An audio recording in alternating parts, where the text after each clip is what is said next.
आप सभी को वट सावित्री व्रत की हार्दिक शुभकामनाएं।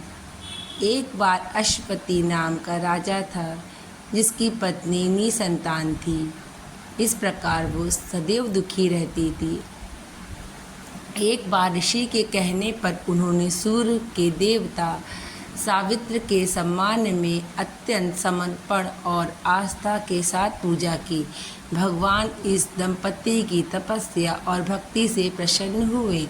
उन्हें एक कन्या प्राप्ति का आशीर्वाद देने का वरदान दिया। उस बच्ची का नाम सावित्री रखा गया क्योंकि वह भगवान सावित्र का दिव्य वरदान था। जैसा कि उसका जन्म अपने पिता की कठोर तपस्या के कारण हुआ, उसकी तपस्वी जीवन जीती थी। काफ़ी लंबे समय से राजा अपनी बेटी के लिए उपयुक्त वर खोजने में असमर्थ थे।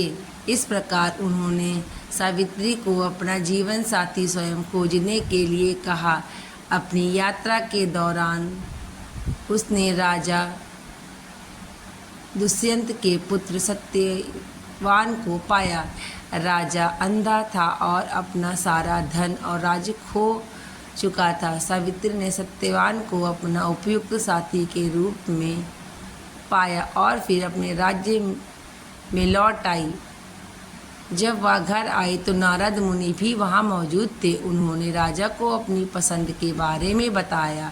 उसकी बात सुनकर नारद मुनि राजा अश्वपति से कहा कि इस संबंध को मना कर दीजिए क्योंकि सत्यवान को जीवन बहुत कम है और वह 1 वर्ष में मर जाएगा। राजा अश्वपति ने सावित्री को उसके लिए किसी अन्य वर को खोजने को कहा, लेकिन स्त्री गुणों के एक तपस्वी और आदर्श होने के नाते उसने इनकार कर दिया और कहा कि वह केवल सत्यवान से ही शादी करेगी, भले ही उसकी अल्पायु हो या दीर्घायु। इसके बाद सावित्री के पिता अपनी पुत्री के हट के आगे हार गए और उन्होंने अपनी पुत्री का विवाह सत्यवान से करवा दिया। 1 साल बाद जब सत्यवान की मृत्यु का समय निकट आने लगा तो सावित्री ने उपवास शुरू कर दिया और सत्यवान की मृत्यु के निश्चित दिन पर वह उसके साथ जंगल चली गई।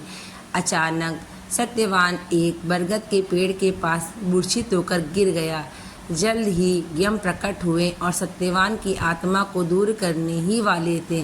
सावित्री ने यम से कहा, यदि आप उसे ले जाना चाहते हैं तो आपको मुझे भी साथ ले जाना होगा क्योंकि मैं एक पवित्र महिला हूँ।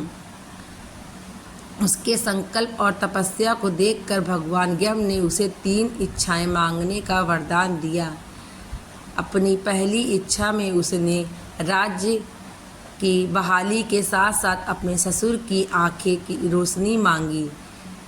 दूसरे वरदान में उसने पिता के लिए 100 पुत्र मांगे और अंतिम और तीसरे वरदान में उसने सत्यवान से 1 पुत्र मांगा।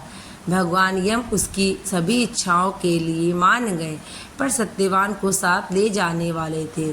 तब सावित्री ने कहा, रुकिए महाराज, आप उसके पति को साथ लिए जा रहे हैं। बिना पति के बेटा कैसे होगा, कैसे संभव है।